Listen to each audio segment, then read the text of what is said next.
মাননীয় ডক্টৰ হিমন্ত বিশ্ব শৰ্মা দেখা গ'ল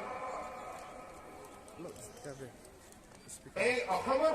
আমাৰ এটাই কথা হৈছে, আমি বোধহয় এতিয়ালৈকে মানে জনজাতিত অন্তৰ্ভুক্ত হৈয়ে গ'লহেঁতেন, কিন্তু আমাৰ এটা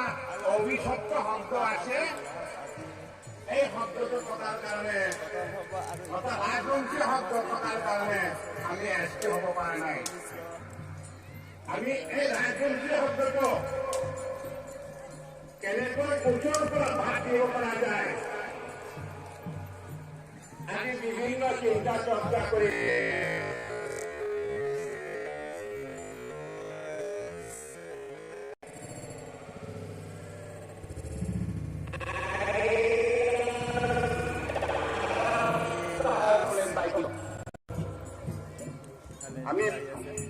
আমি এই সংগ্ৰামত জয়ী হ'ব পাৰিম নে নোৱাৰিম নাজানো, তথাপি আমি চেষ্টা চলাই আছো। গতিকে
মানে নাচন মানে আংলাংত তিনটিকিয়ানি বিষয়ে আকৈছে বাংলা মানে মুখ্যমন্ত্ৰী অসম দিছপুৰ গুৱাহাটী ছয় মাননীয় ৯২ নং লামডিং বিধানসভা সমষ্টিৰ বিধায়ক মহোদয়ৰ জৰিয়তে তাৰিখ ১০/১/২০২৪ বিষয় অসমৰ কোচসকলক কোচ নামেৰে প্ৰমাণ পত্ৰ প্ৰদান কৰা, কোচ সকলক উপগ্ৰহীয় উন্নয়ন পৰিষদ গঠন কৰা আৰু কোচ জনগোষ্ঠীটোক জনজাতি হিচাপে স্বীকৃতি প্ৰদানৰ আবেদন। হে মহাশয়, জয়তে সদৌ অসম কোচ সন্মিলন, সদৌ অসম কোচ মহিলা পৰিষদ, সদৌ অসম কোচ সাহিত্য সভা, সদৌ অসম কোচ ছাত্ৰ সন্থা আৰু খেলৰ ভিতৰত দেখা গ'ল মানে এই তিনিটিকীয়া কোচৰ খেল যিটো, এই তিনিটিকীয়া খেলৰ কোচ অতি আদিতম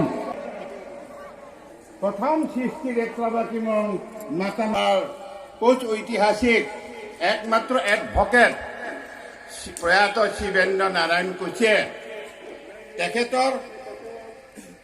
কোচ জনগোষ্ঠীৰ অতীত সন্ধানত এটি খোজ গ্ৰন্থত লিখিছে যে সিন্ধু প্ৰদেশৰ মহেঞ্জোদাৰো হৰপ্পা সংস্কৃতিৰ যেতিয়া খনন কাৰ্য হৈছিল তেতিয়া তাত কিছুমান পুতলা পাইছিল, কইনা কইনা কত ৰং বাকা কইনা, ওই কইনা ৰঙে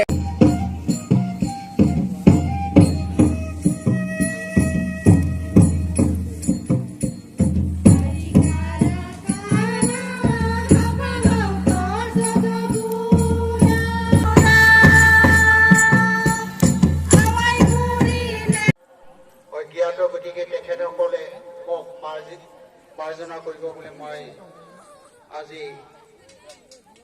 তেখেতসকলক অনুৰোধ জনাইছোঁ। যিয়ে নহওক আমাৰ সদৌ অসম কোচ সন্মিলনৰ যোৱাকালি আমাৰ ডেলিগেট বৈঠকত বহুতো ৰিজলিউশ্যন লোৱা হৈছিল আৰু এই ৰিজলিউশ্যন